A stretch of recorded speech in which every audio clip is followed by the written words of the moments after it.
नमस्कार, मी अरुण आणि आपण पाहत आहात 7 स्टार न्यूज। कडेगाव नगरपंचायतच्या स्वीकृत नगरसेवकपदी काँग्रेस पक्षाचे नामदेव विठोबा रासकर यांची एकमताने निवड करण्यात आली आहे। यावेळी पीठासीन अधिकारी म्हणून कडेगावचे प्रांताधिकारी रणजित भोसले तर सहाय्यक अधिकारी म्हणून मुख्याधिकारी पवन म्हेत्रे यांनी काम पाहिलं। कडेगाव नगरपंचायतचे काँग्रेसचे स्वीकृत नगरसेवक सिद्दीक पठाण यांनी राजीनामा दिल्याने आज कडेगाव नगरपंचायतमध्ये स्वीकृत नगरसेवकची निवड प्रक्रिया पार पडली। काँग्रेस पक्षाच्या वतीने काँग्रेसचे गटनेते विजयराव शिंदे यांनी नामदेव विठोबा रासकर यांची शिफारस केली होती।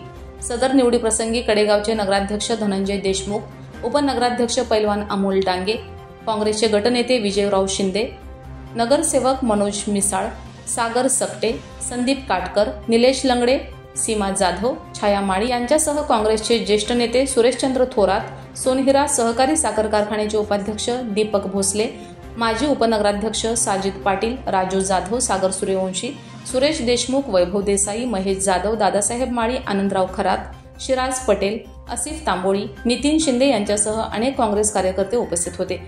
नामदेव रासकर यांचे माजी मंत्री आमदार डॉ. विश्वजित कदम, सागरेश्वर सहकारी सूतगिरणीचे अध्यक्ष शांताराम बापू कदम, भारतीय सहकारी बँकेचे संचालक युवा नेते डॉ. जितेश कदम यांनी अभिनंदन केलं।